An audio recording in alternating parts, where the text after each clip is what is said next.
Woe be unto him who opens one of the 7 gateways to hell, because through that gateway, evil will invade the world.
Valentine's Day is a curse that'll live on, and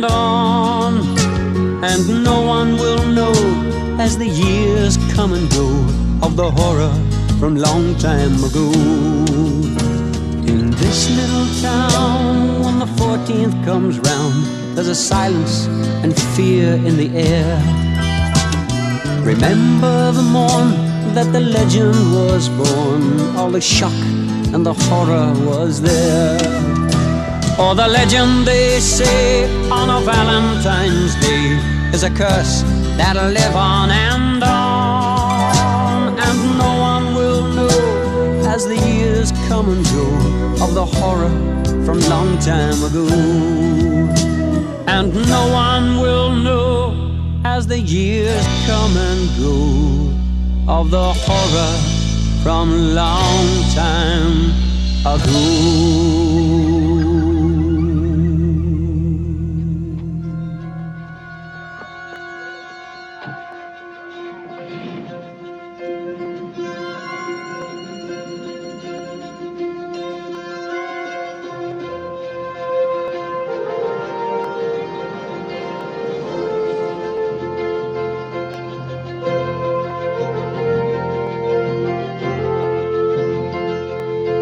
I'm here with Troy Howarth, and we're here to talk a little bit about 1981, but mostly we're here to talk about Venom, the Piers Haggard movie that was originally supposed to be directed by Tobe Hooper, of all people, and not the first Tobe Hooper movie that he lost.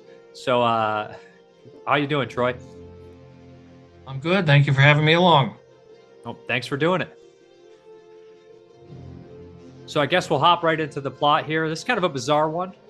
More of a thriller than a horror film, I'd say. Yeah, it's based on a book of the same name. Came out in 1977 by a South African writer, Klaus Kinski, which if memory serves, it's been a long time since I've read it, but my recollection is it follows it fairly closely. The characters and the relationships are basically the same. I can't remember if the grandfather in the book is the grandfather, or the grandfather in the film is the grandfather in the book or not, if that relationship was changed.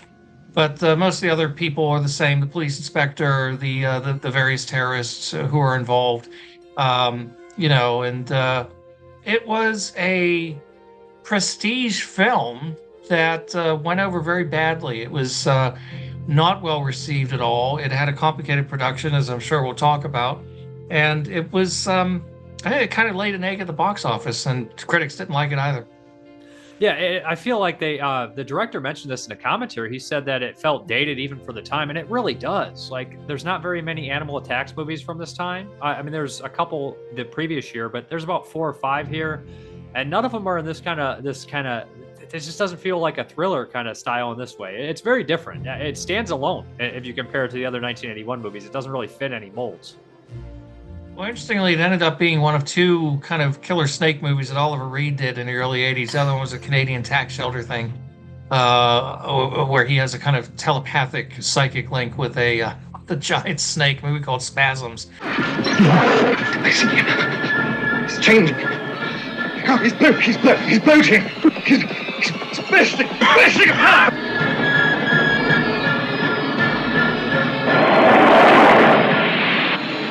An experiment in telepathy. Which I want to make it very clear. I like Venom very much. I like it much more than most people seem to like it. But if you don't like Venom, let me assure you, watch Spasms, and you'll probably have a much better appreciation for it. The animal attacks thing was kind of dying out. It was very much a late 70s thing, that sort of eco-horror period. The obvious antecedents would be things like The Birds, going all the way back to the 60s, Alfred Hitchcock's great film. But then in the 70s, Jaws comes along, and that results in a big slew of similar films.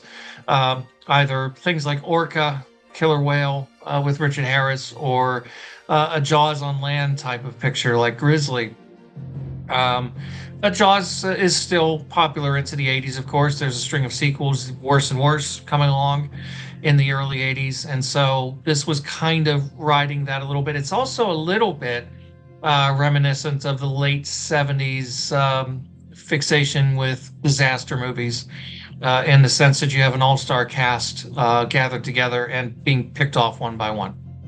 Yeah, I the one movie that comes to mind for me is because this is a big mixture of genres: thriller, kind of caper, or kidnapping movie, and horror, and Killer Fish right away, which is one of these deals where it just big cast mixes all these. And I don't think Killer Fish was much appreciated when it came out, and I enjoy that one as well. I just am a big cast person, so if you have a good cast and they do a decent job, I'm going to enjoy your movie for the most part.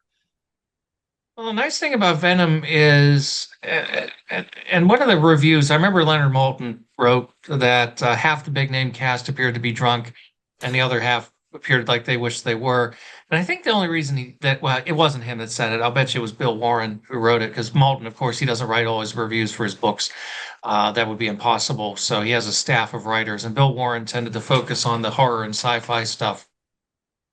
So I suspect that was probably Bill Warren's comment. But I think the only reason they said that is because they know that Oliver Reed and Sterling Hayden and Nicol Williamson all had drinking problems.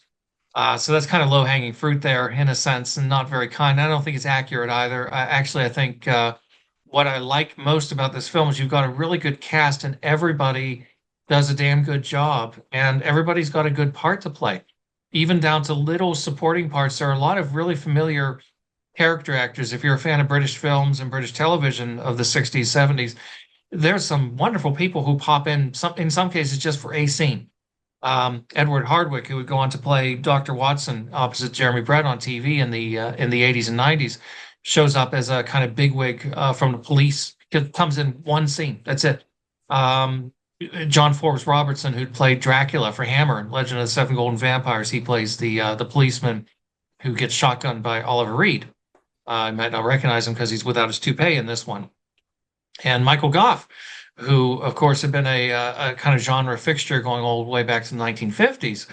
He shows up playing a character who's actually named after the reptile expert that's worked on the film, David Ball, He's credited in the film with special thanks. So he plays an expert named David Baldwin. So it's a wonderful cast, and everybody really delivers, I think, in it.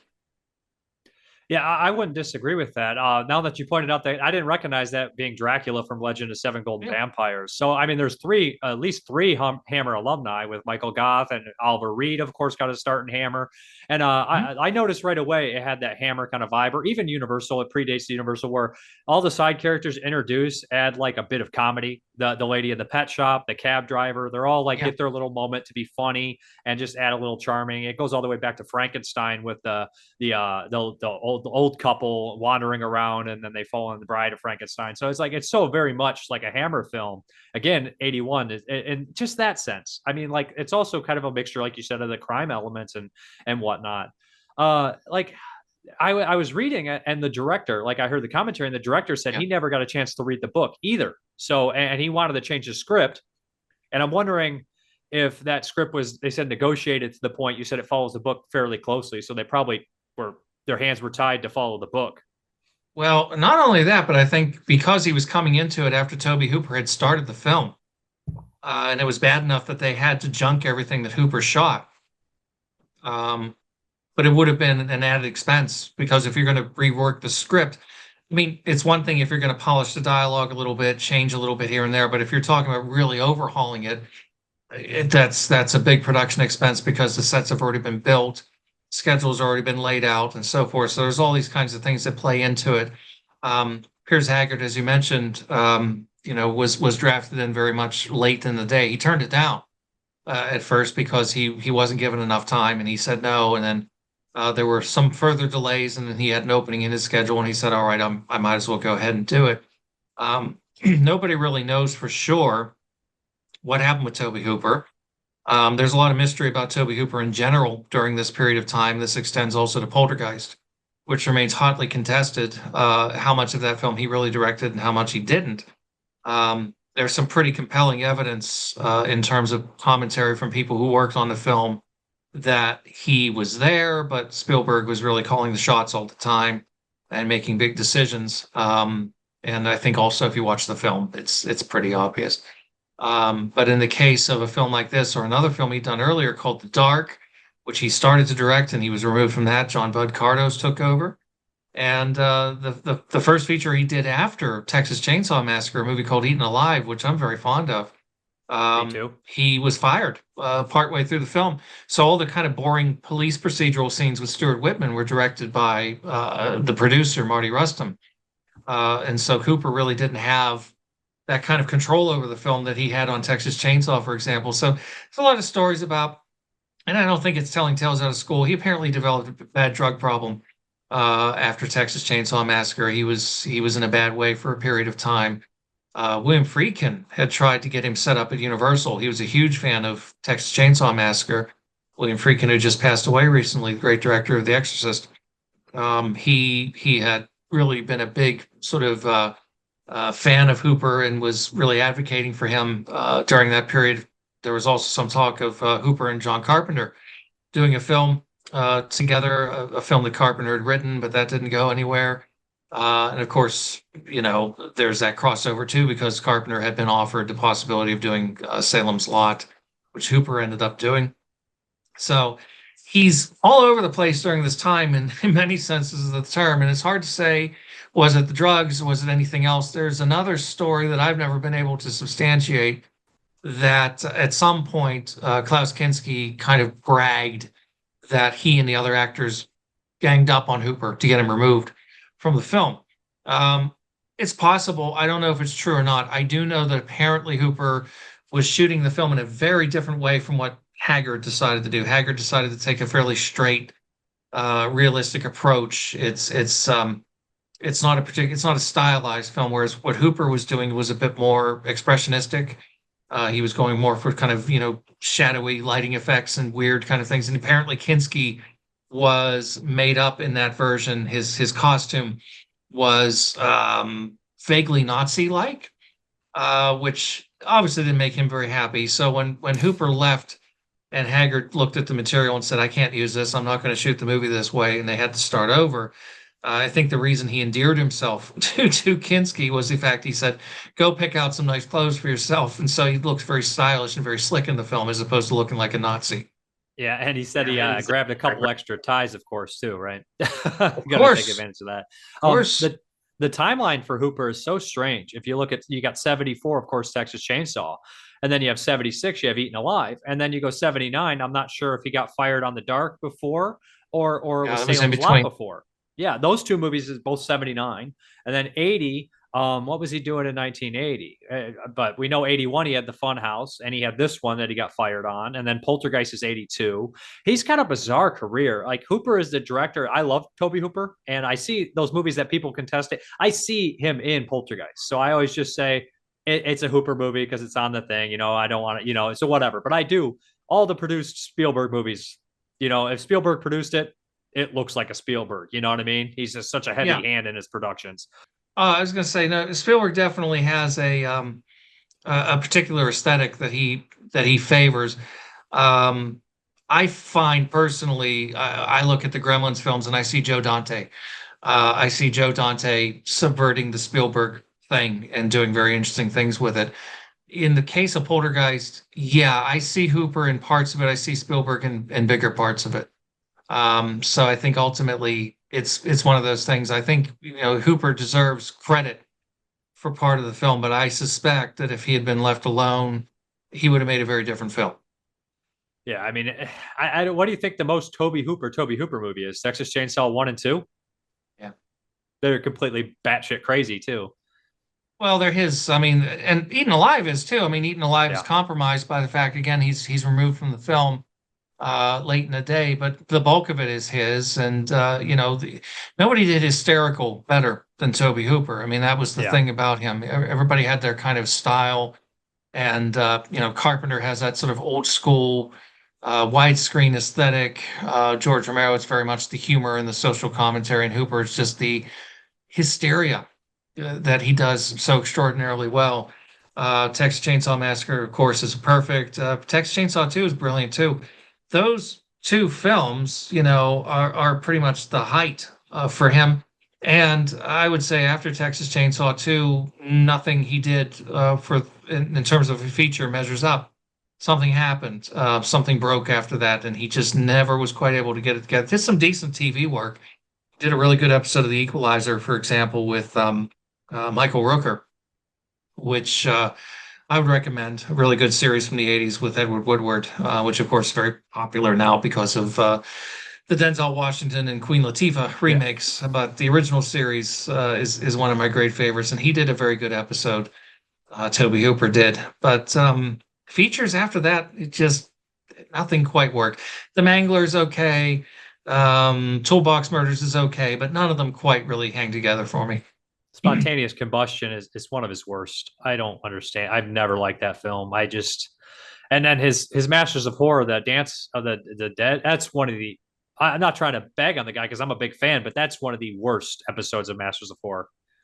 It's not a question of bad mouthing. I mean, it does people a disservice to act like everything, you can't praise everything all the time. And there's this unfortunate tendency people have sometimes of, acting like you have to give up your fan club card if you say you don't like a film by a certain director. It's okay. I mean, it doesn't mean it's a fact. It just means that it's a fact that it's my opinion that this is no good. But other than that, everybody's free to make up their own mind.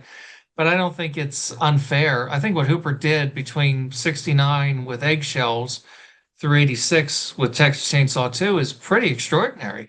After that, it is what it is. I suspect, again, the stories about the drug addiction and everything and probably lasting damage that were done to him probably contributed to that. But there are other factors as well. Production, something like Toolbox Murders, for example, is a very strange, disjointed film because it was never finished. It's sort of stitched together with Scotch tape, and it doesn't really quite add up. But the hysteria is there. And that's what works for that. His Masters of Horror episodes, no, I did not think were very good at all. Yeah, I mean, like, if you look, it's so strange. Obviously, there's nothing of Hooper in this movie as they reshot all the footage. But, like, if you compare this to, like, Funhouse from the same year, it's like apples and oranges. Nothing alike, not even close. No, I mean, it would have been a very different film. And who knows if it would have been any good or not. It's hard to say.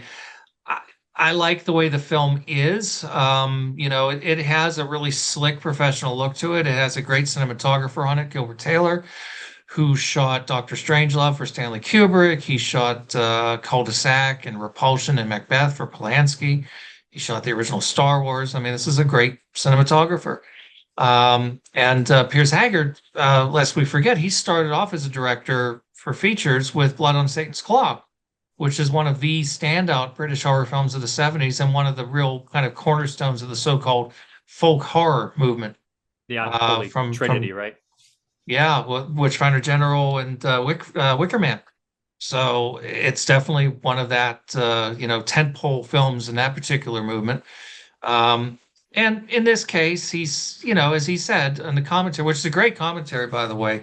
I do commentaries for films, and I don't mind admitting that if I ever got a chance to do this one, I would love to, but I couldn't do any better than what he did because his stories are terrific. It was not a particularly happy experience for him, but he also around that same time had been involved in another very unhappy film called The Fiendish Plot of Fu Manchu, which is Peter Sellers' last film. 1980, right? Yeah, and Haggard is credited as a director on the film, but he didn't really direct a ton of it. I think it started off with another director, and then Haggard came on, and then Peter Sellers ended up directing a lot of it himself. As Sellers had a lot of problems too. So between working with Klaus Kinski and Peter Sellers, he may have found himself questioning his life choices in the early 80s. I mean, the cast in this movie alone is just full of cult actors. Nicol Williamson from stuff like Return to Oz and, of course, Exorcist 3 and a bunch of stage work. And then you have Susan George from Dirty Mary, Crazy Larry and Straw Dogs. And so you're just kind of like, and obviously the two big names in here are, of course, Oliver Reed and Klaus Kinski, which are infamous for just being completely insane. But Kinski insane. I would say Oliver Reed just kind of a bull, right, as they explain him. Yeah, there were different temperaments, and that was painfully apparent when they made the film. Even Haggard said, he said Reed liked to test you in the beginning, and he was very much a macho man. He liked to sort of throw his weight around a little bit. He could come off as a bit of a bully, but he said he discovered he was actually a very funny man. He was very warm. He liked playing jokes. He liked kidding around. And, obviously the man loved to drink. That's what killed him in the end. Unfortunately, he died very young. Kinski, on the other hand, was legitimately mentally ill. I'm not saying that to be unkind.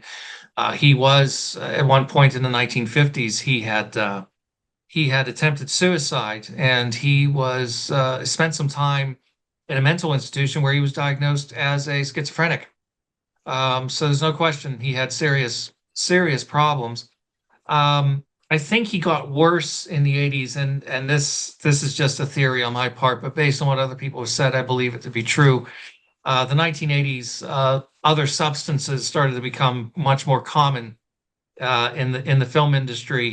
Kind of got away from just booze and started getting into the old nose candy terrain, and I suspect there was something of that was going on with him as well to make things worse. And also, he went from being he became a star in Germany, but then he became a star internationally, and that really fueled his ego. And I think the combination of those things was quite deadly and made him very, very difficult. In the 60s, the 70s, in general, he kind of knew his place when he was making small films. He really wasn't that bad to deal with. There were a lot of directors who worked with him during that time, like Jess Franco, Antonio Margheriti, John Moxey, Freddie Francis, who said, I had no problems with him. He was fine. He came in, he did what he was supposed to do. No problems at all. He had problems with directors who were dictators and who were bullies. And if they came in and started shouting at him and telling him exactly what they wanted him to do, he'd lose it, and that would be that.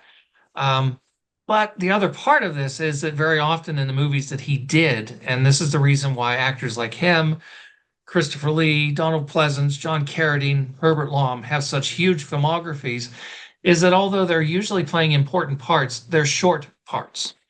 So if a movie shoots for 3 months and you're only involved in it for a week or two, this enables you to make a lot of movies, and that's what those guys did. So Kinski very often was doing films where his presence was only required for a week or two, sometimes even less.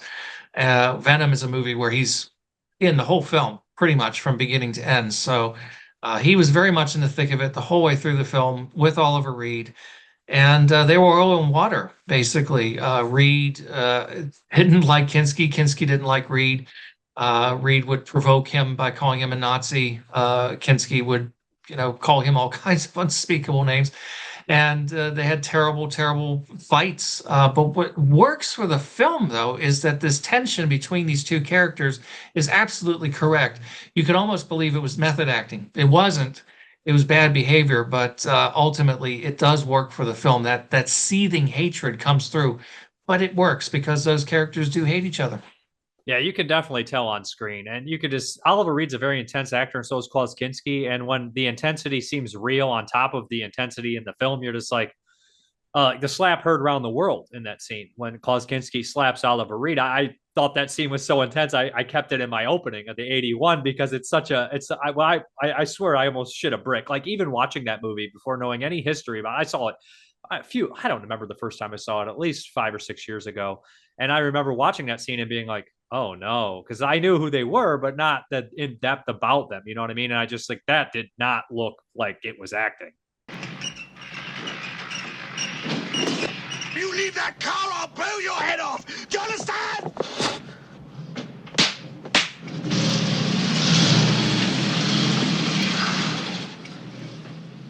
Here we go.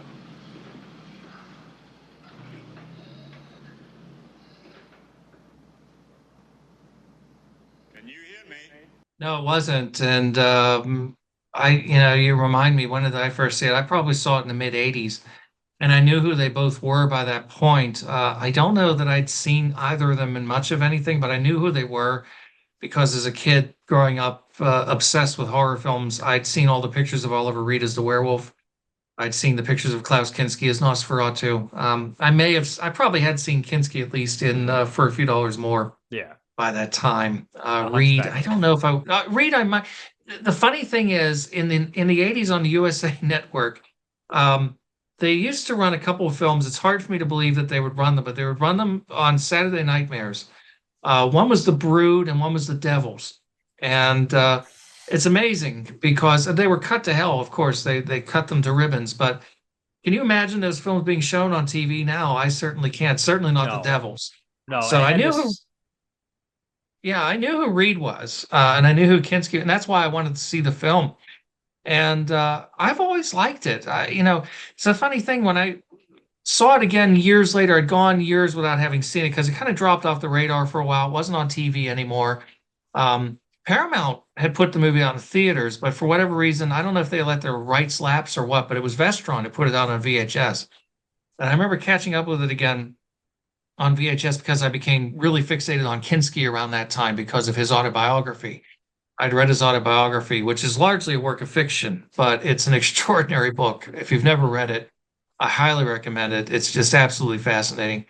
And I thought, well, I need to see this movie again. So I watched it, and I was surprised by how good it was. I mean, it's a really solid thriller. And I think that the level of cast that's involved in this film elevates it to such an extent that I don't understand why it's not better regarded.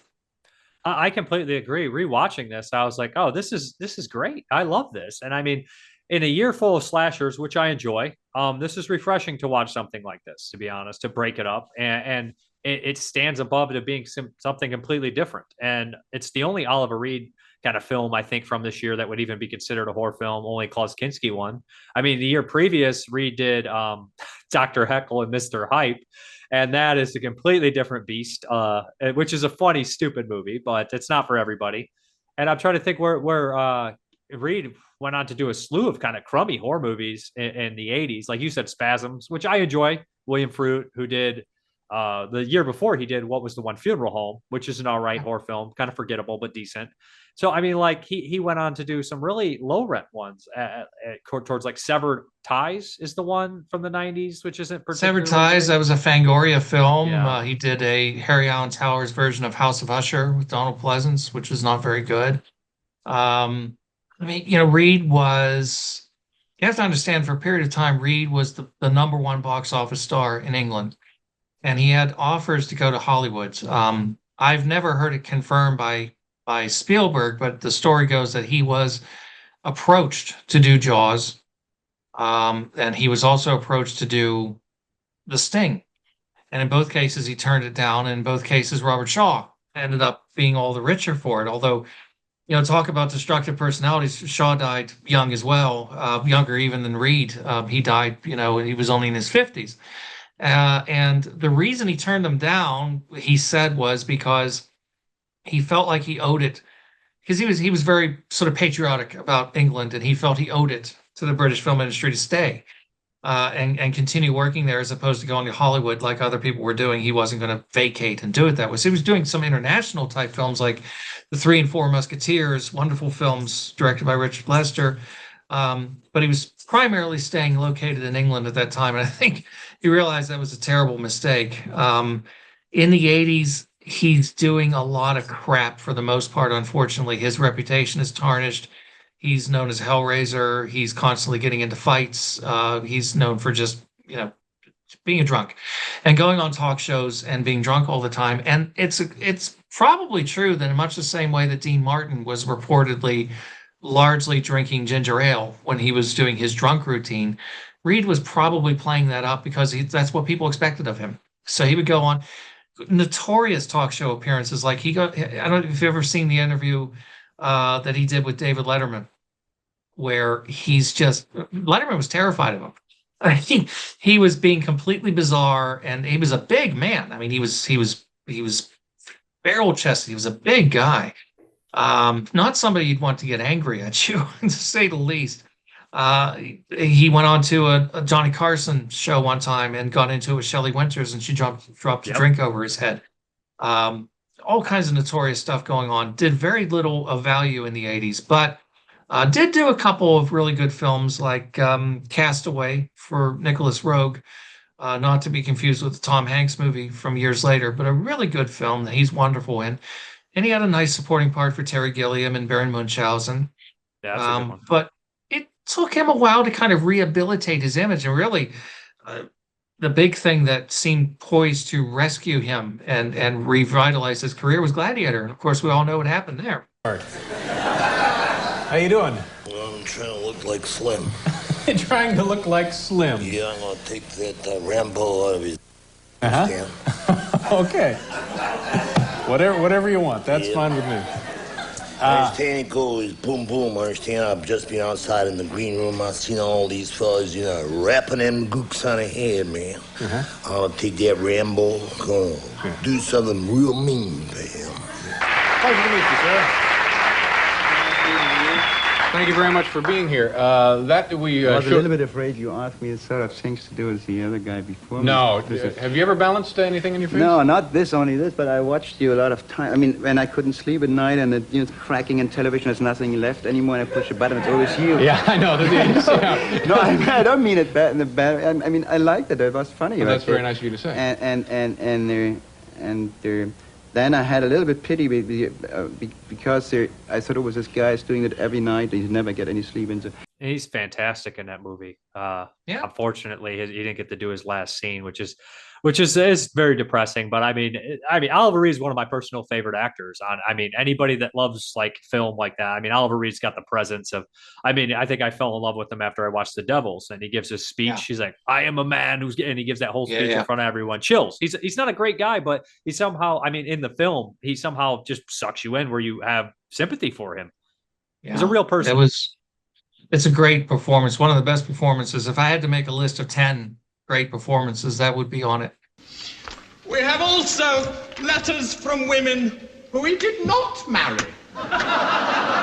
One of which appears to suggest that he committed sexual intercourse under the very roof of the church itself. For the love of Jesus Christ! If you wish to destroy me, then destroy me. Accuse me of exposing political chicanery and the evils of the state, and I will plead guilty. But what man can face arraignments on the idiocy of youth? Old love letters and other pathetic objects stuffed in drawers or in the bottom of cupboards. Things kept for a day when he would need to be reminded that he was once loved. To continue the evidence, my lords.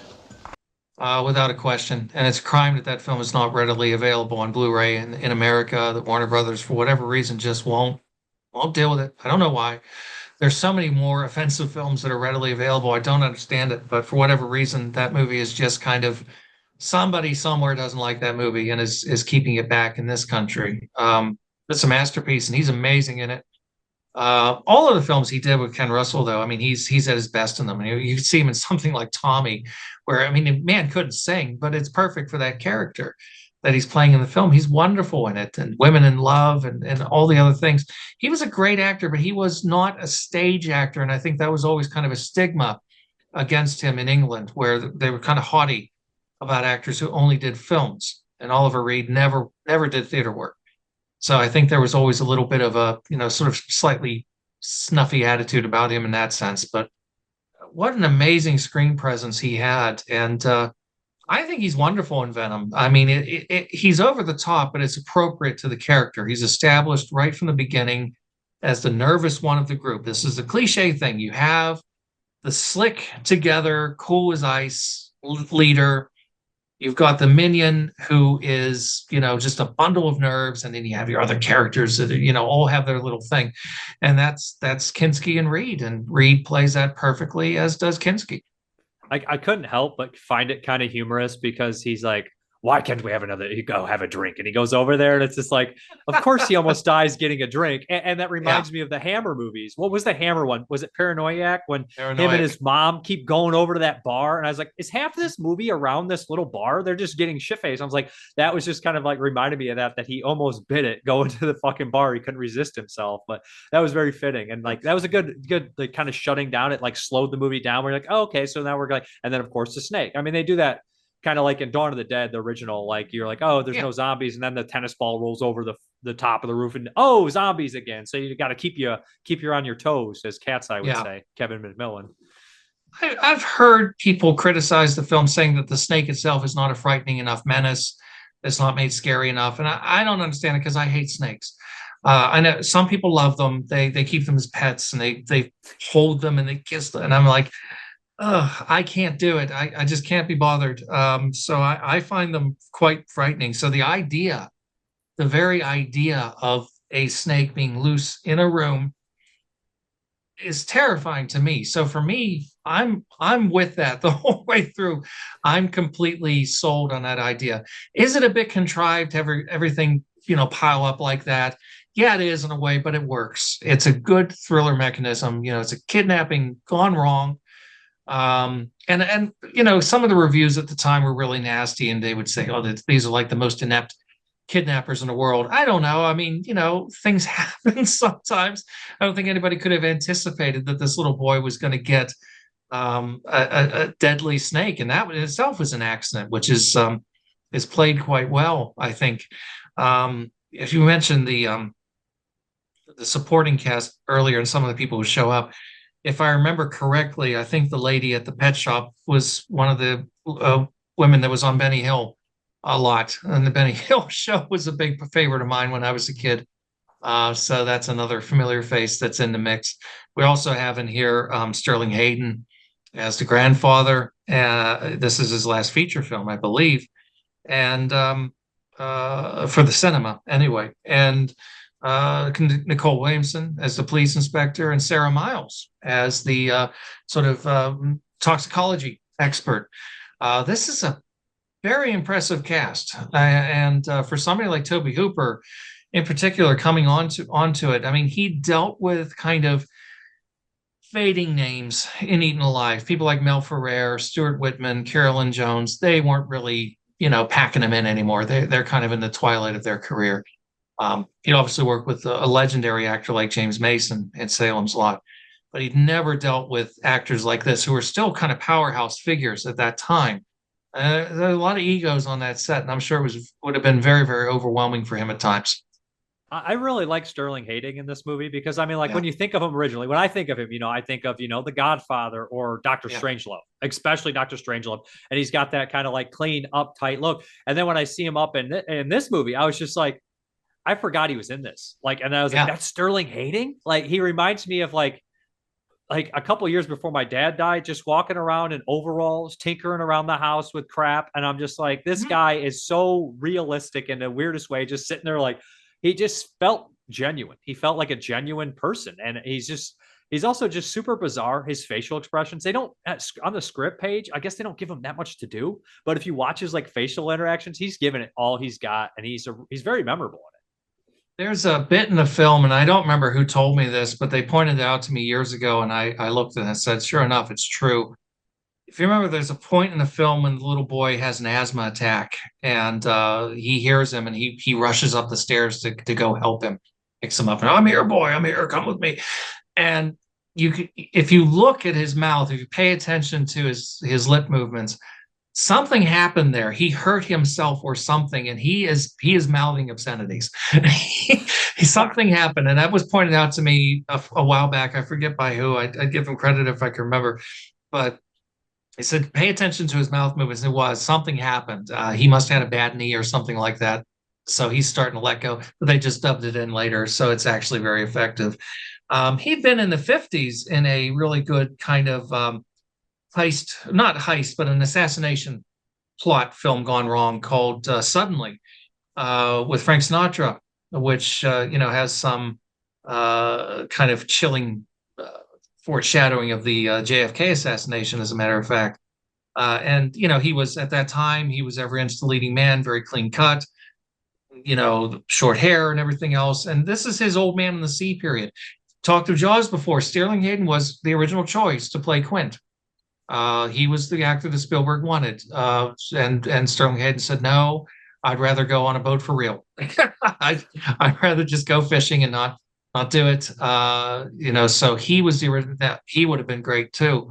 That booming voice and that authoritative manner and everything, he would have been an extraordinary Quint. There's no question about that. He's a wonderful actor. He was somebody who suffered greatly because in the 1950s, HUAC, the House Un-American Activities Committee, he was pressured into giving names. He was one of many people who cracked under pressure because these people were put in a position where if they didn't do it, they would be blacklisted and not allowed to work. And he hated himself for the rest of his life. Had a big part of the fact why he drank the way that he did. A lot of self-loathing. There's a fascinating documentary about him, which is pretty much just him being interviewed on his barge. He had this boat that he spent all his time on, and he would go from sort of port to port and just chill out there and smoke marijuana all the time. That was his thing. He was big into the sweet leaf, and he used to just go around and he that's why he had this very sort of strange, distinctive look after a certain point. It's called Pharaohs of Chaos, and it's on the Criterion Blu-ray of either the Asphalt Jungle or The Killing. I can't remember which. And it's just him talking, and what a fascinating guy. I mean, just a wonderful actor, but he really, really had a bad time of it psychologically after what happened, and always underrated himself and his abilities. Didn't think he was a good actor at all. Of course he was. And by this stage, he's well past his leading man days, but he's wonderful in the film. He brings a great deal of warmth to the character. He's very funny. He's very believable as an old grandpa, and he interacts very well with the child, who the child is also quite good. Yeah, the kid almost he at points in the beginning he seems like he's from the different movie. He reminds me of Charlie from Willy Wonka, because he's so like Oliver Reed's sitting there cursing him. He's like, you're a nasty little bug, and he's running up the stairs and he's like, I gotta put my snake away, and it's just it's so silly, but you're a cheeky little bastard. There it is. Yeah. About Sterling Hayden, which cracks me up, is like I feel like he's literally just like making his full transformation to John Huston. By that time, it's just like, but no, he's really good in that. And there's one movie that I saw with him in it it's kind of like a High Noon kind of deal, where he's like that Scandinavian. He's got a harpoon, and it's like a Western. I can't remember the name. Arrow put it out like 5 or 6 years ago. It's really a good movie, and he's great in it. Also, I mentioned Susan George. He doesn't have that much to do, but like, no. I just think she's a great cult actress, and she's good in this too. And I like the idea that it's again fitting for Oliver Reed almost getting killed for a drink, and he basically gets killed in this movie for a piece of tail, because he does everything from Susan George. He's almost a cuck, really.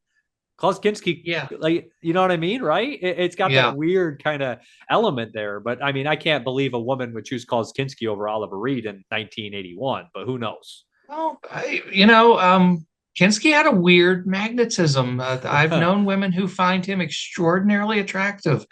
I don't understand it myself, but I mean, he certainly got around a good bit.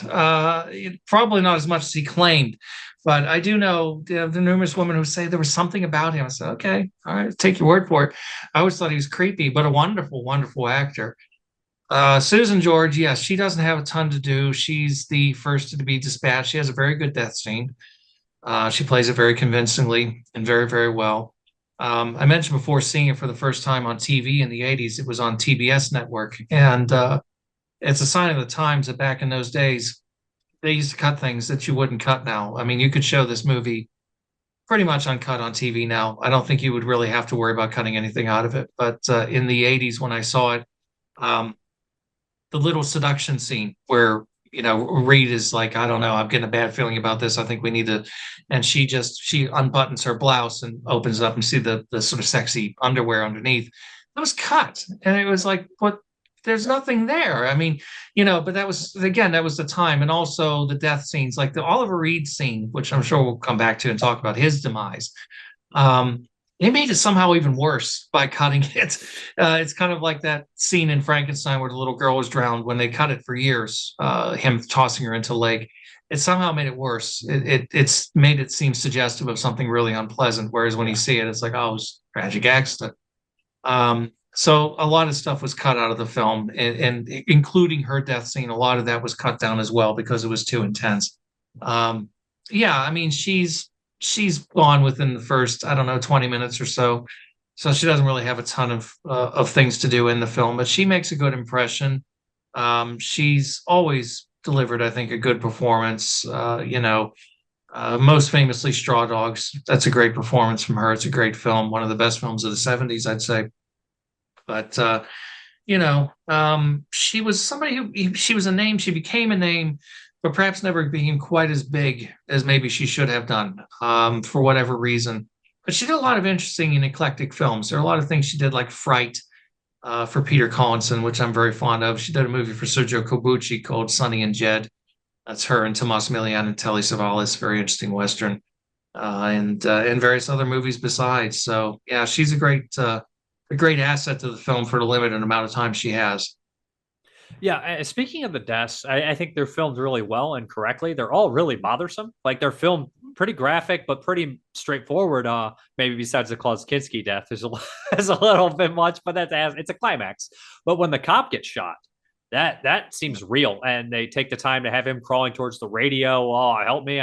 It's just well done in that aspect. That doesn't, it doesn't really glorify it. It seems matter of fact in a way.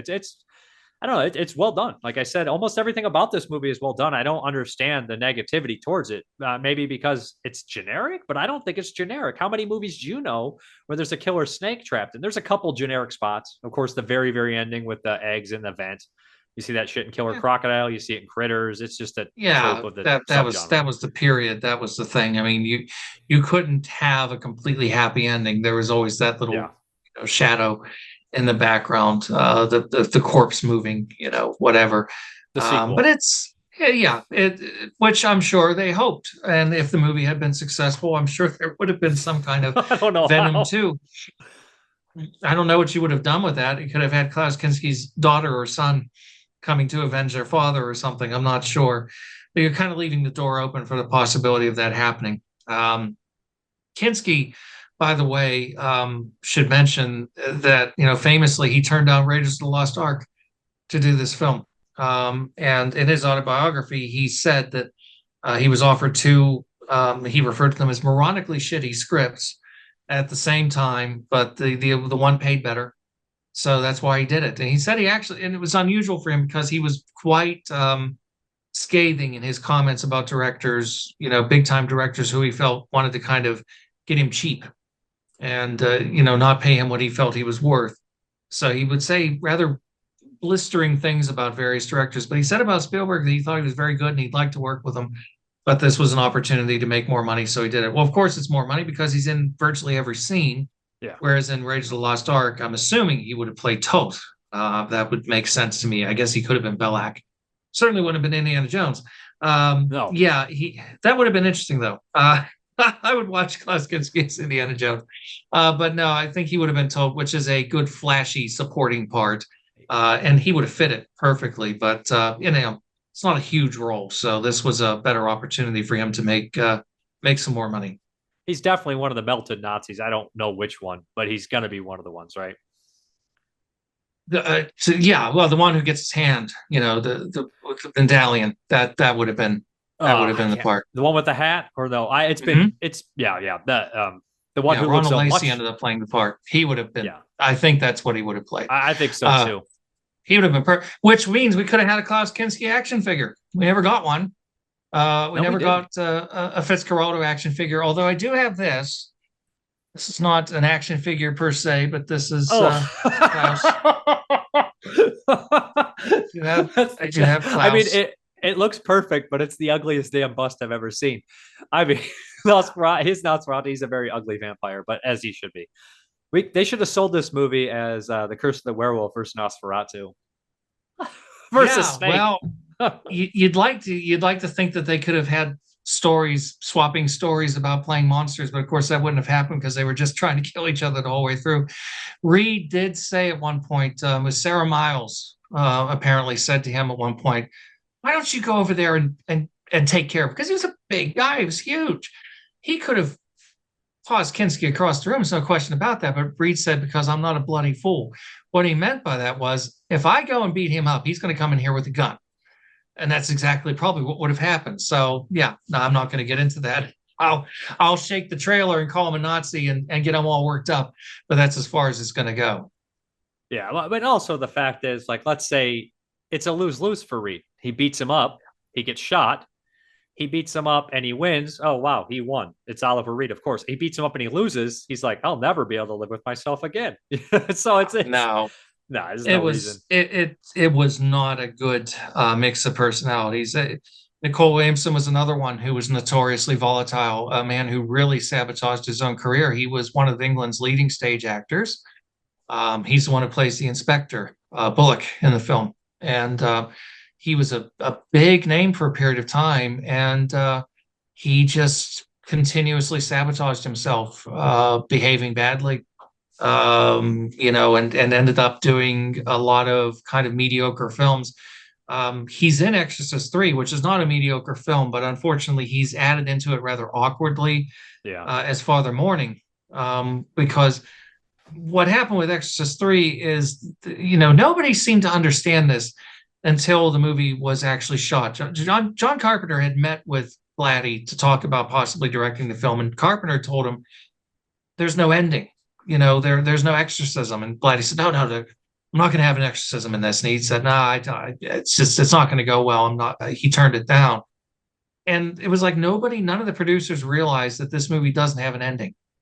Blatty turns it in. They said, well, it's a good movie, but the ending sucks. We got to do something about this. So they went and they added in this little subplot with Father Mourning, who is kind of a disciple of Father Merrin.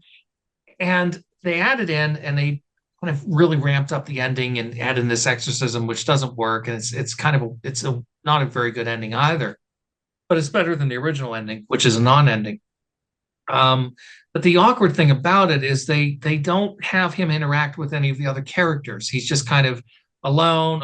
And then he comes in and then he's, we know what happens. If they would have just added the little scene with him talking maybe to like George C. Scott or something like that, maybe I could have fit in better. But it was really weird the way they did that. So I remember seeing that movie. I was 13 years old when that movie came out. And I remember even then, and I didn't know about the reshoots or anything. I was like, something's off with this. This is weird. So it wasn't surprising when I learned that was the case later on. But that's Nicol Williamson a decade later, playing that. They whitened his hair for it and everything to make him look older than he really was. He's great in Venom. I think he's a lot of fun. His little sort of wry asides, to his right-hand man and so forth, is this sort of no-nonsense, sort of legendary negotiator type figure who's called in to deal with the situation. He's a good counterbalance to the Kinski and Reed characters. What's weird is like I didn't remember he was in this. Like when if you would have asked me who plays the inspector, I'd have like, I don't know, Stanley Baker. I would have just thought it was somebody like that. And then I was like, oh shit. And then I was like, it's this guy. And then I was like, I didn't even recognize him. He was one of these actors that I've seen in a bunch of stuff, and he just looked different completely in this movie. His voice is completely different. He's got like a demanding voice. You would think he sounds like this in every movie, but it's not the case at all. I mean, his voice is bellowing in Return to Oz, of course, because he's the monster thing at the end with a Dorothy Gale or whatever. But yeah, I mean, like I said, it's an impressive cast. And like I said, how do you think it ranks up against the other 1981 movies? I mean, I like it a lot. I've, again, we were saying before, why is this movie so poorly regarded? I couldn't tell you. I think maybe for a period of time, it was easy to take casts like that for granted. Most of these actors are dead now. Reed is dead. Kinski. Yeah. Hayden, it was the last big screen film for him. He might have done a TV thing after this. I'm not sure. Williamson's dead. Sarah Miles and Susan George are the main survivors. I mean, it's not on the same tier as something like, I don't know, Lucio Fulci's output during this period. But it's almost unfair to compare it because, Venom's got enough scares and jumps in it to count as a horror film. It's really more of a suspense film. It's a thriller. It's a bit more Hitchcockian as opposed to something like, I don't know, The Beyond or House by the Cemetery. How can you compare them? Or the Funhouse for that matter. I mean, it's so different. It's a good film for what it is. I think it's a very good film, and it's a movie that I hope more people will check out and go out of their way to look at if they haven't. If you've been put off by bad reviews and hearing that it was a turkey and everything else, I beg to differ. I think there's a lot of underrated stuff from 81 that didn't get the love until recently. Dead and Buried, I think, is an excellent movie. Maybe top 5-10 movies of that year. And you hear about the same 5 or 6 movies, and A Dark Night of the Scarecrow is another one that's really good. Yeah. So good. Like you hear the same movies over and over again, but 81 is a very deep year. And Venom is one of those ones that I don't think it's going to make my top 10 because it's just so many movies that I've, on top of liking, I grew up with. So that's a problem. The Howling, American Werewolf in London, Evil Dead. That's a big deal. Yeah. There's so many heavy hitters, but I do think this is top 20 material for a year that has at least 50 good movies in it, Oh yeah. No, it's a good film. I mean, again, I don't know. I don't get it. Like I was saying before, I might've got sidetracked. I mean, my initial response to it was very positive, and then I didn't see it for a long time, and I'd read all these negative things about it, and I thought, well, maybe, I was easy to please as a kid. It's probably not very good. But then seeing it again, I was like, it's good. I mean, I'm not suggesting it's a masterpiece. Maybe if Piers Haggard had been able to, reconfigure some things and have a little more time to prep and everything else, who knows? But I mean, for what it is, it's a solid plot. It's got some nice twists and turns to it. Lots of good suspense. If you're afraid of snakes like I am, it works very well on that level because the idea of a snake being loose in my environment is terrifying to me personally. And this cast, I mean, I don't know. This is the only time you're going to see Oliver Reed and Klaus Kinski sharing the frame. Add in Sterling Hayden, Nicol Williamson, Sarah Miles, etc.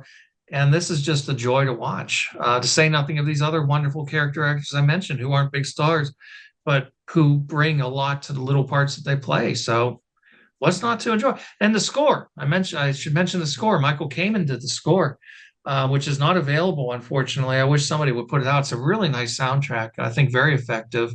Has a nice sort of sweeping, slightly upbeat main title theme, but then some really good suspense music and so forth strewn throughout as well. It's a very good soundtrack.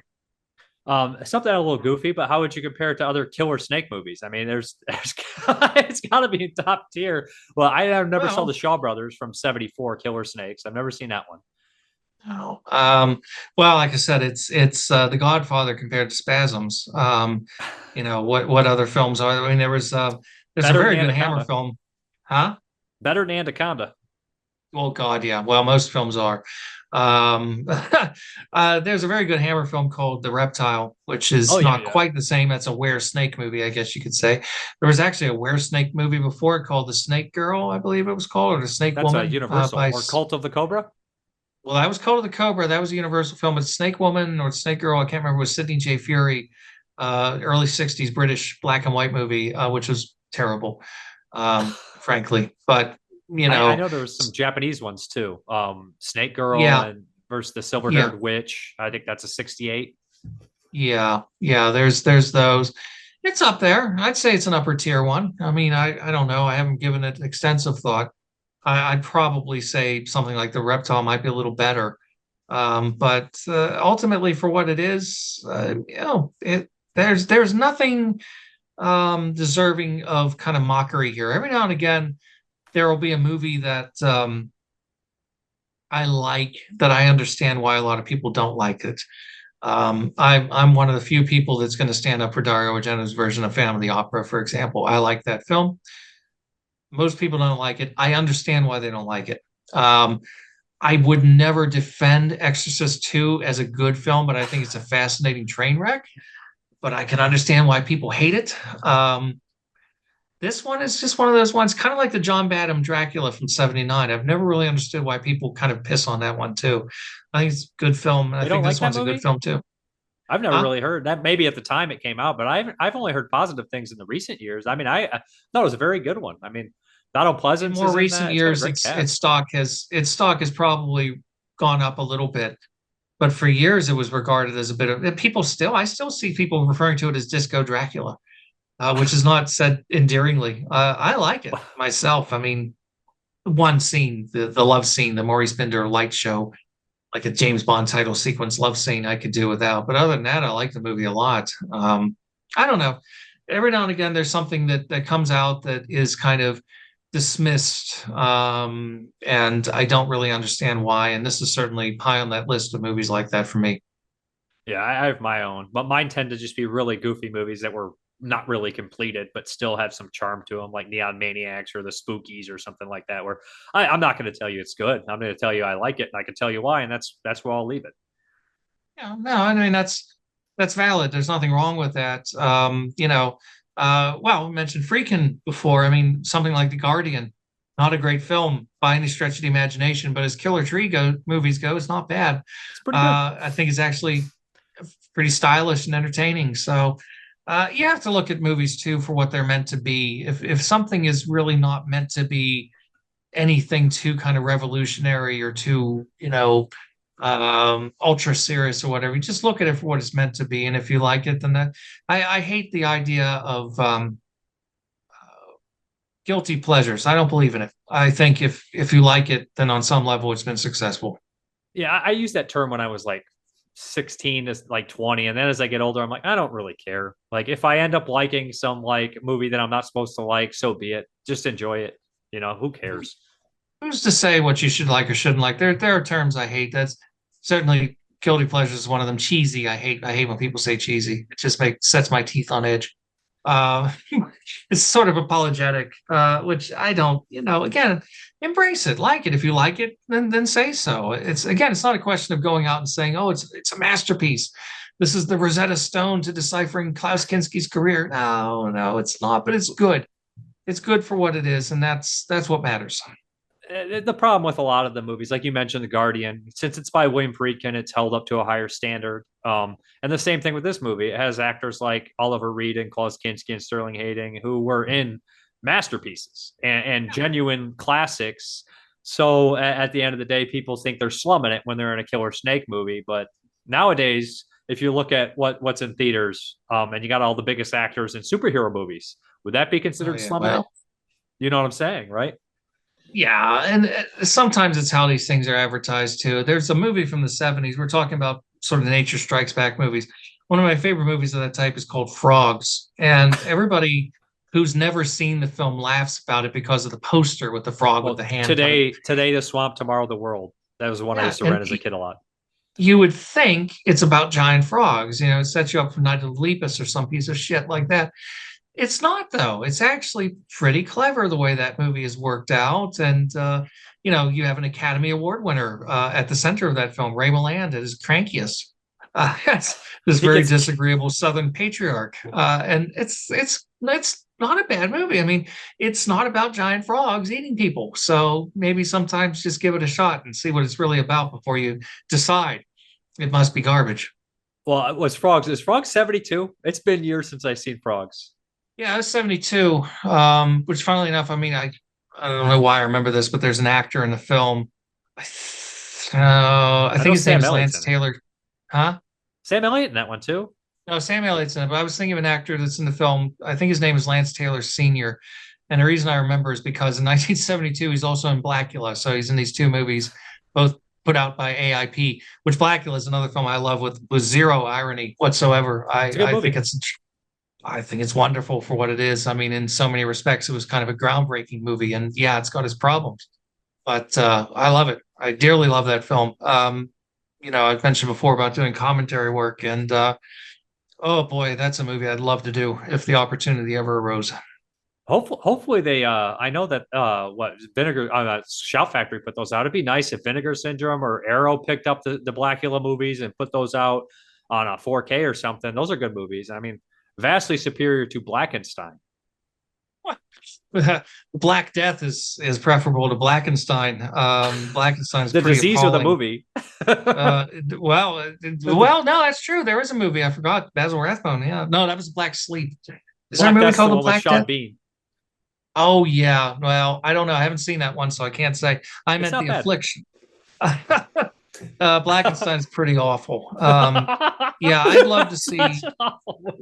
I would love to see the Blackula films put out on 4K, and yeah, if I were given a crack at one of them, I would be a very happy man. I think they're both they're a lot of fun, but I really, really, really love that first film in particular.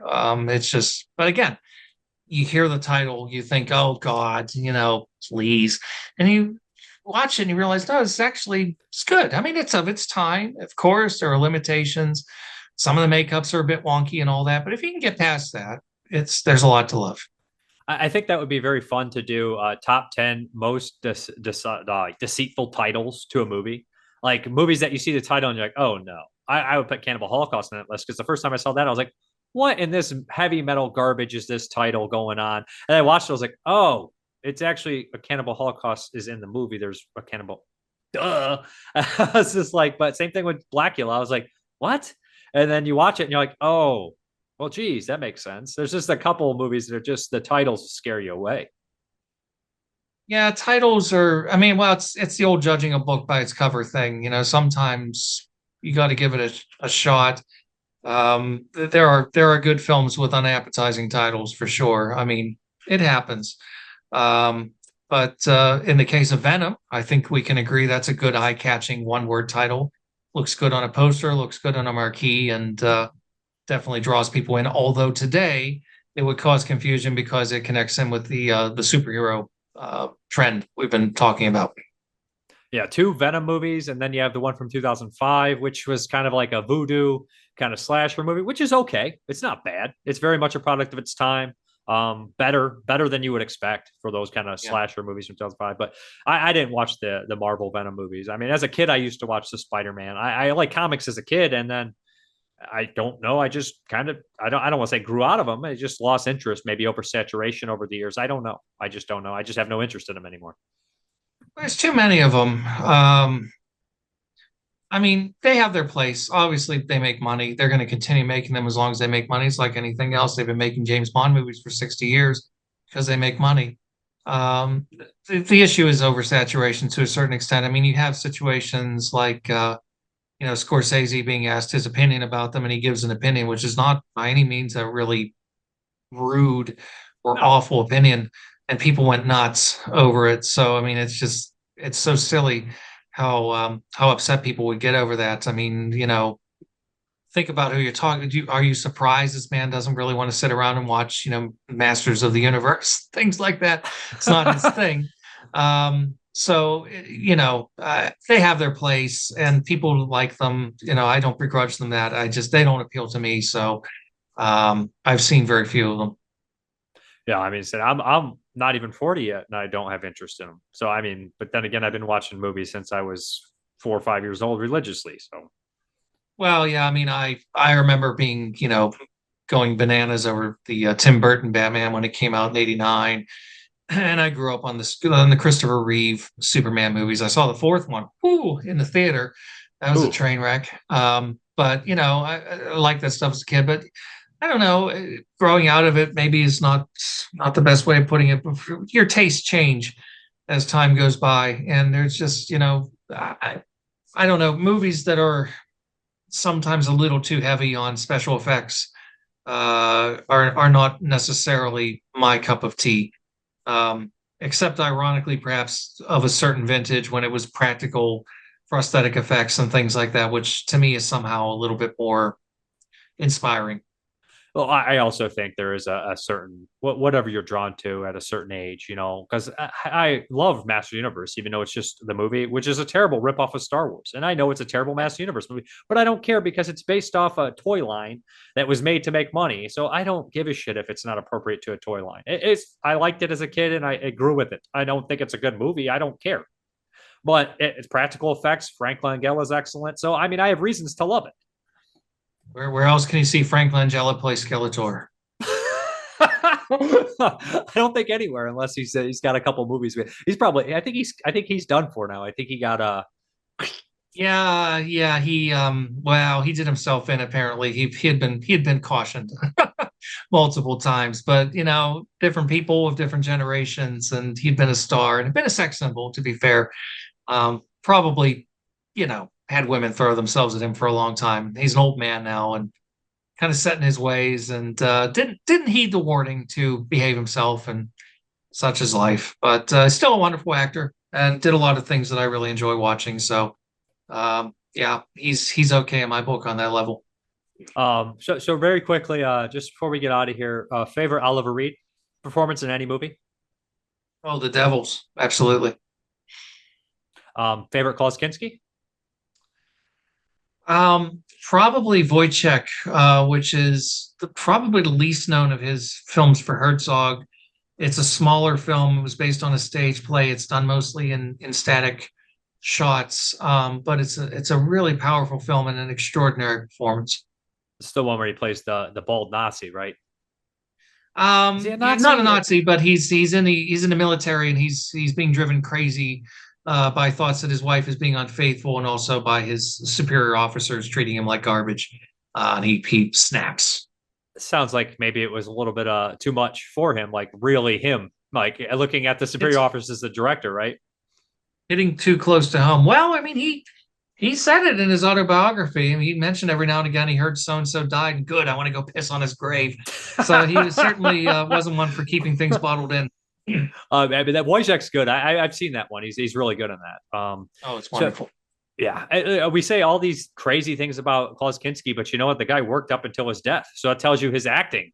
It must have. And also, what was that? What was he on? Was he on Letterman? I remember there was a Letterman interview. Well, I mentioned Oliver Reed. His Letterman appearance was a train wreck. If you want to see, amazingly, Kinski comes across like a complete sweetheart in his Letterman interview. He's a little odd, he kind of sitting there licking his lips a lot and all that. But he comes across very soft-spoken and thoughtful and genteel. Whereas you can see other interviews where he was not such a good headspace, and he would, really flip. He mentions David Letterman says, well, if you were so hard to work with, why do they keep hiring you in all these movies? And he says, exactly. He's like, they put me in all these movies. If I'm such an asshole, why am I keep being put in movies? Because he made money. He put asses in seats, I guess. Oh no, he was a big draw, and he did a lot of movies. Herzog was the one who really kind of pushed him over the edge to be a international star. The series of films they did 5 films together, and they were enormously successful and got him a lot of praise and recognition and so forth. Like I said, I don't think he really became impossible until the 80s. So I think there are different factors that play into that. But no, he worked steadily, and always, you can tell when Kinski's phoning it in. You can tell when he's not interested. He's just kind of sleepwalking through a movie. But even when he's sleepwalking through it, you can't keep your eyes off him. He's a fascinating screen presence. If even half the stories about him are true, he was pretty awful. But, ultimately, what matters is the legacy left behind as an artist. And I wrote a book about him called Real Depravities, which is just, sort of celebrating his work as an actor as opposed to getting hung up in all the stories about the craziness and everything else, because we all heard about that. But he left behind a very imposing body of work. Before I forget, there's mentioned we talked about Oliver Reed going on the big talk shows and always like up, like kind of going crazy. There's one time I remember him going to this talk show, and he came out and they said, he's like, "Why aren't you drunk or crazy?" And he's like, "Well, why'd you always do that?" And he said something along the lines of, "If I come out sober like this, it's a bigger story than if I come out drunk." So you could tell it was kind of like almost a self-fulfilling prophecy, unfortunately, like kind of like Curly, right? Where they expected him to be this big, drunk, dumb, fat guy or something, and he really wasn't, but he kind of had to play into it, and it kind of helps to his downfall. Yeah, there was a certain glamorization of the alcoholism that happened with him that's unfortunate. I mean, alcoholism is a disease, and like anybody who suffered from it, he suffered. He fluctuated. There were periods where he tried very hard to stop drinking. He went through periods of sobriety. People who knew him said that when you saw him when he was sober, he was soft-spoken, he was thoughtful, he was kind. He was a really very intelligent man. He was dyslexic. And was always very self-conscious about that and had a very hard time learning lines as a result. But he talked about it in an interview one time, a sober interview one time, about being dyslexic and, how it had scarred him as a child because everybody said, "Oh, you're just thick, you're just stupid," or whatever. And it wasn't he was stupid. It was he couldn't breathe because he had this condition. So when he was sober, he was one way, but when he was drunk, it was something else. He could be violent. And, there was this idea, well, he lived the way that he wanted to live. Yes and no. I mean, I think it's true to a certain extent, but I also do believe you're correct. There was this kind of expectation that this was going to be what it was. And I'm sure he must have been frustrated by that at times, that, it was like, oh, here comes the rummy, he's going to do crazy stuff. And it had to have been a little bit dispiriting for him at different times. I bet. Oh, I mean, he's still one of the greatest actors to ever live. And so I think Klaus Kinski is up there as well. So is there anything you want to plug? Any books or anything coming up? The most recent book that came out was Make Them Die Slowly, which is about Umberto Lenzi. We've talked about Lenzi before, in fact. So I've got some other books coming. But right now, nothing really particularly to plug. There's more commentaries always on the way. I'm going to be recording some this weekend, as a matter of fact. Can't really get into the titles right now until they're made available, but there's some good stuff coming, some exciting titles. And anybody who enjoys listening to what I have to say, there will be more. I greatly appreciate you coming on here. And if anybody hasn't heard Troy Howarth's commentaries, they're great. He had joined me on 1980 and did some discussions about Eaten Alive. And what is the other big one we did? We did Eaten Alive and we did City of the Living Dead as well. Yes. And I think you'll be joining me for a couple more in the future. Yeah, always happy to come back. All right. I appreciate it. Take care. Thank you.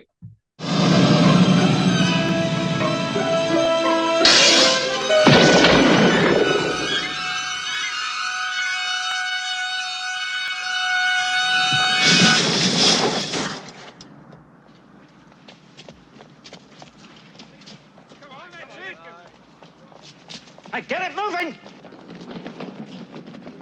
We have that ambulance in here, please. Come on, quick as you can.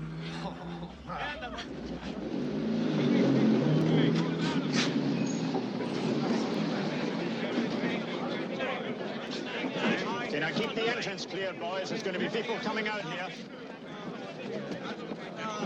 Sorry, madam, you can't go in. I'm his mother. Been in the house for 8 hours now. Just Okay, boys, just take it easy. Don't worry, it's all over. You'll get your picture. distraught, obviously. Going in. Coming out of the house now is Dr. Marion Stone, involved in this case, and with her is the boy's grandfather. Get away, please. That's it. Off your little lift.